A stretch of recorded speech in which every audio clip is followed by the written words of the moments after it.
On dit à page 39, Purpled Ease. No quarter.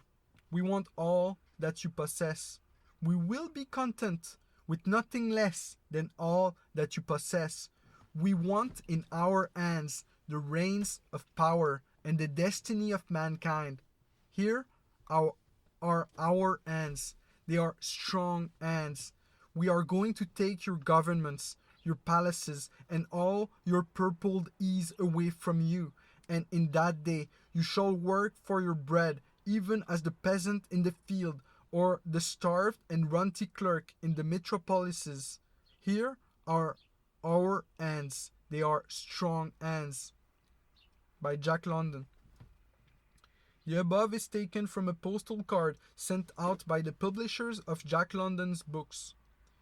Jack is a Marxian socialist all day long, and he is much more frank than most of his party. All the other socialists I ever met alternately admit and deny that what they want is a division of property. Jack London stands by his guns and declares, "We want all you possess." And when he says you, he means the people who own property. He is talking to the owners and managers of the tools, by which he means the railroads, mills, shops, stores, factories, mines, and steamships. That is to say, Jack is going to take things away from the present owners and give these things to we. Jack assumes that property in the hands of the socialist would be much better managed than it is now in the hands of those who own it. This threat of Jack's would be a tragic thing if Jack and his pals were really going to do all they say they are, but they are not going to do anything but talk. That is their hold. Folks who can do, those who can't, chin. Jack is a writing tramp who roams the world for thrills and copy. He is kindly, intelligent, amusing, indolent, and absolutely without the power to manage anything. Even his own tongue. He is a good fellow, and he makes folks think. In fact, he is the sparker of this paragraph. Jack made me think, he made me mad, he made me laugh, and he made me write. Personally, I like the rogue. He is most companionable, especially if you have no work to do. The tendency of property of every sort is towards depreciation and dissolution. Only eternal vigilance and tireless industry keep a manufacturing plant or a farm effective. Jack does not know this. Jack thinks that to own property is to be immune from work. The truth is, ownership is a responsibility and a burden. Most of the socialists I know do not work. They only talk about work. What they want is an orthodox heaven of ease, where the harps are always in tune and the robes are always laundered.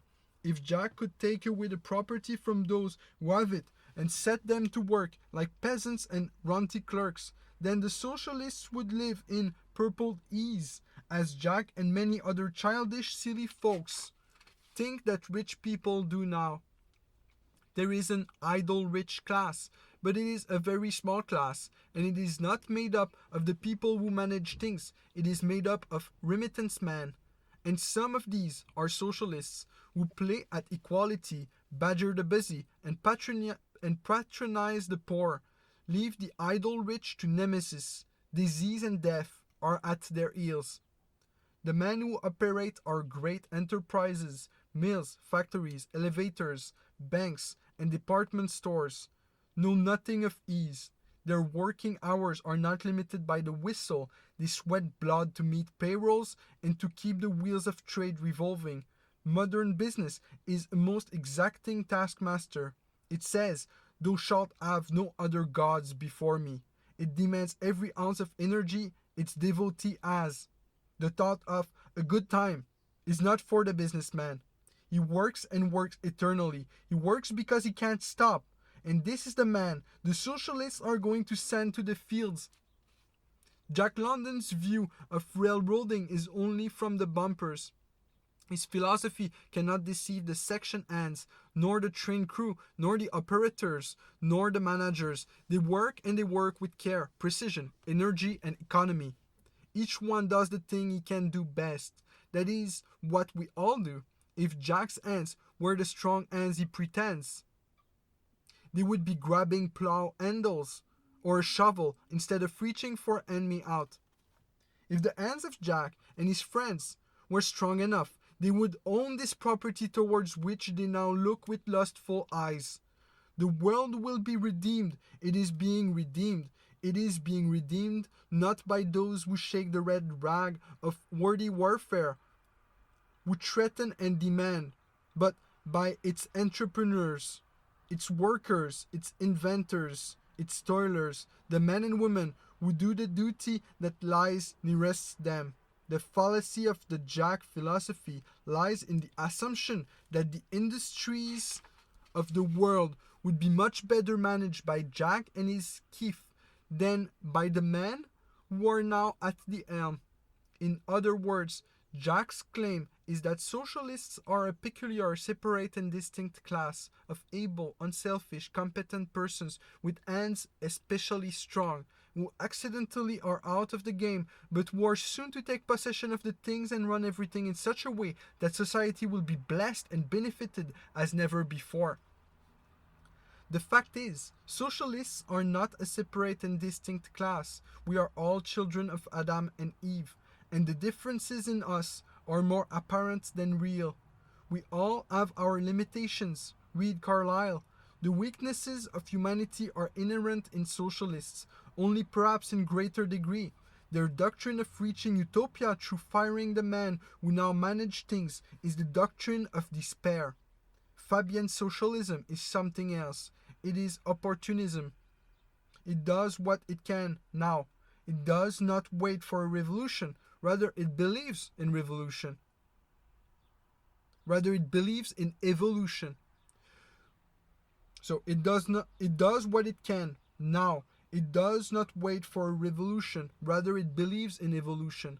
We climb step by step. Fabian socialism does not preach class hatred. In fact, it does not recognize that either the class or the mass exists. People who belong to one so-called class today are in another tomorrow. Most of our so-called predatory rich wiggled up out of the mass, and they may be poor again. Many of the poor will be rich. Watch the immigrants landing at Ellis Island. Can you prophesy to what class these boys and girls, curious, quaint, all frightened, will belong 20 years from now? Many of the poor will be rich. Watch the immigrants landing at Ellis Island. Can you prophesy to what class these boys and girls, curious, quaint, all frightened, will belong 20 years from now? Many of them will be contractors, lawyers, bankers, scientists, doctors, teachers. It is all a matter of individual energy, intelligence, and desire, modified by the antics of the gods of chance. There is no conspiracy in America to hold people down and under. Class hatred, represented by Marxian socialism, says there is nothing so savage, cruel, and blindly unjust as class hatred. I've been accused of class hatred because I make statements from time to time that seem to reveal a lack of appreciation for the three learned professions. Granted that I do. It is not the man I criticize, it is the office. Doctors, lawyers, and preachers are men caught in a certain environment, trying to win the world's plaudits and plunder in a certain way. I may consider the way a mistaken one, but I surely do not hate the man. And the fact that I have hundreds of close friends among the professions proves that I am not entirely misunderstood in this matter. Doctors are men. Lawyers are men. Preachers are men. So also are judges. Marxian socialists are men, and all these are very much like the people with whom they mix and associate. Rogue clients evolve rogue lawyers to do their work. Full patients evolve full doctors, and superstitious silly people in the pew secret a pretentious punk party in the pulpit. For the man himself I have only admiration, respect, and love, and sometimes pity. I may despise his business and some of his acts, but now can I hate the man when I realize that his life is a part of the great one from which mine is derived. This man may quit his business and take up something else. The criminal is not wholly a criminal, he is only a criminal at times. Some of his impulses are good, and most of them may be excellent, but one mistaken act will brand him forever as a criminal in the world's assize. Under the same conditions, if I were of the same quality and temper, I would have done the same. If I criticize lawyers, doctors, and preachers, it is simply because there courses through my veins a quality and kind of corpuscle which fits me eminently for success either as a lawyer, doctor, or preacher. Hair perhaps divides the false and true, says old Omar. Yes, and I missed becoming a practicing physician by a hair. Had I gone into medicine, I would have had a team of bays, a coon driver, and whiskers that would have put all the other doctors in my town to the bad. I have the fingers of a diagnostician, a voice that soothes, a presence that heals. If you didn't have it, I could convince both myself and you that you had. Then I would have cut into your cosmos to find out who was right, and I would have charged you $500 for the operation. If I were wrong in my diagnosis, you would never have known the difference. For an occasion, I can be discreet. The law is a game that lures. It isn't a matter of securing justice, not that. Truth has a secondary place in the practice of law, and only very ignorant folks imagine otherwise. The law is a game, and to play to win. The whole thing is fascinating. It is a clash of wits, mind matching mind. As a lawyer, I would have quibbled you 6 nights and days together, and I would have been a legal Lollapalooza. Bill Riley writes, "We are all touched with the essence of the thing against which we strive," and Bill is sometimes right. That is all we can expect, even from the wisest and best of men, and Bill is both. Yes, I would take kindly to the law, for guff, bluff, and stuff comes easily within my grasp. I can cross-buttock a fact, sidestep an equity, befuddle a judge, some judges, carefully mix a jury, juggle with justice, put reason astride of a barbed wire fence, and prevent a witness from keeping his oath to tell the truth, the whole truth, and nothing but the truth. And the fat fee would always reanimate any flagging zeal I might have as to the justice of my client's cause. As for the pulpit, I would take it now, were it not so securely fastened down.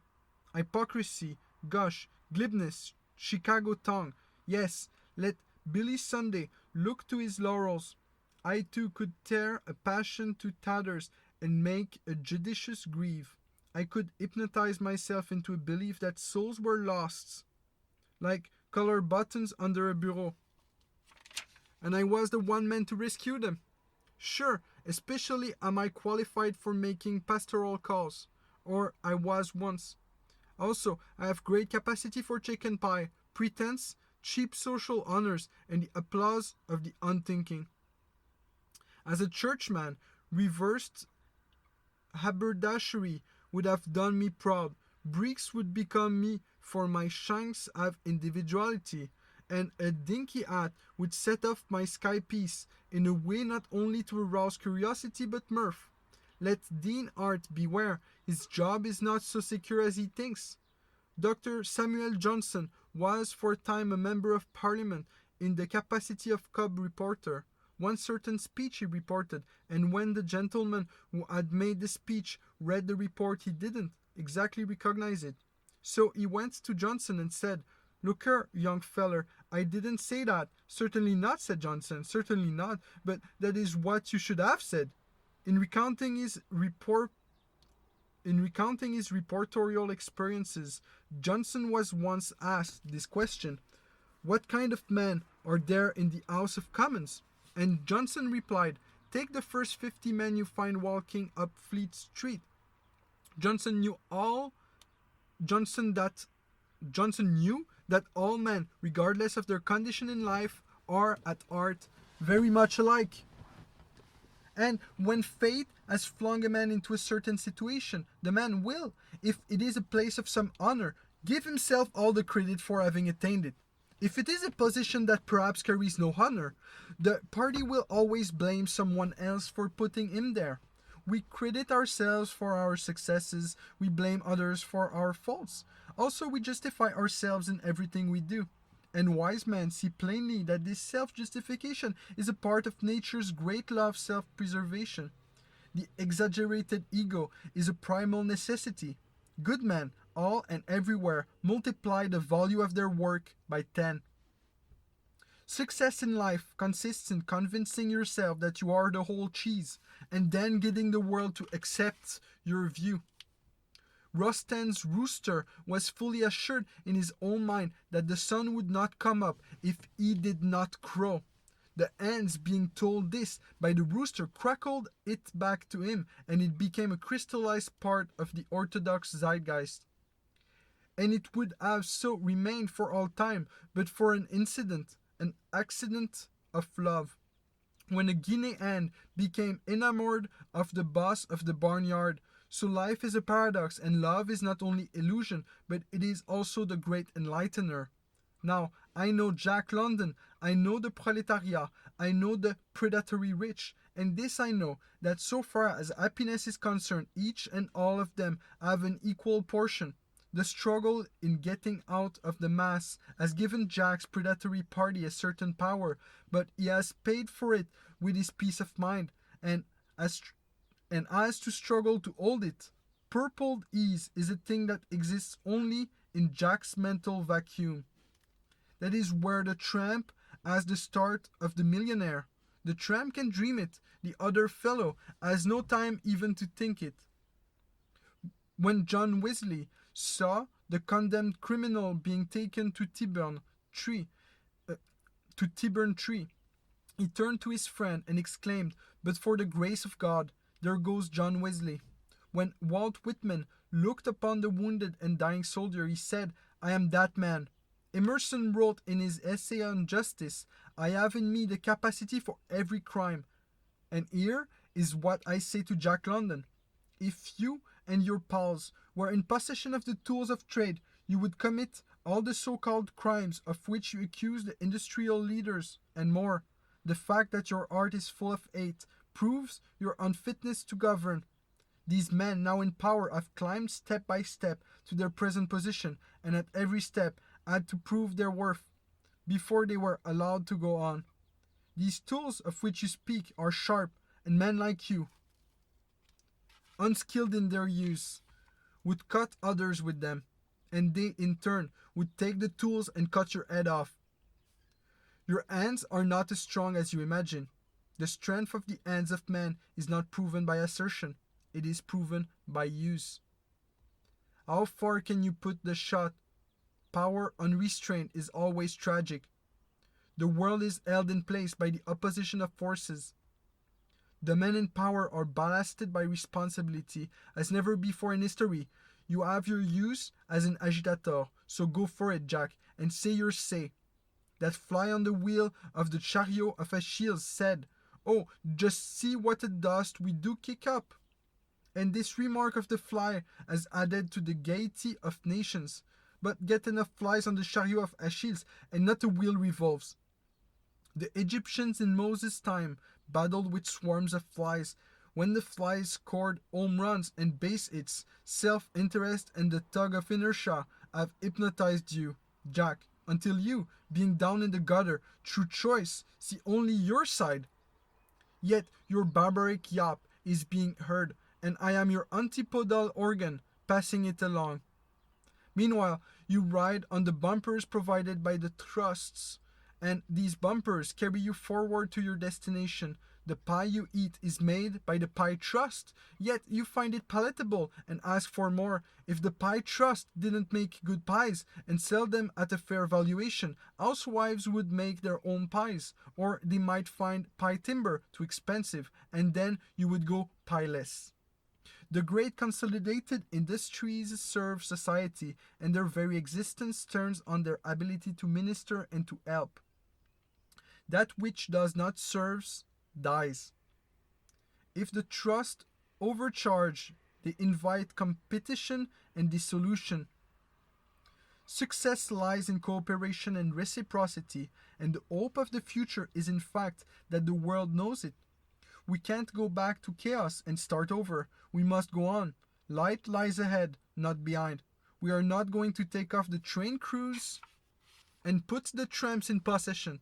There are accidents occasionally now, but there would be more then. Safety lies in getting rid of the trams. One wide awake, vigilant man at the switch is worth more to society than all the tramps who ride the brake beams. Get to work, Jack, and if you can't find the job you want, then take the one you can get. To prove yourself able to wrestle a big job, get busy and take care of a little one. Power does not reveal itself in scolding. And with all you're getting, get busy. Yours for the evolution.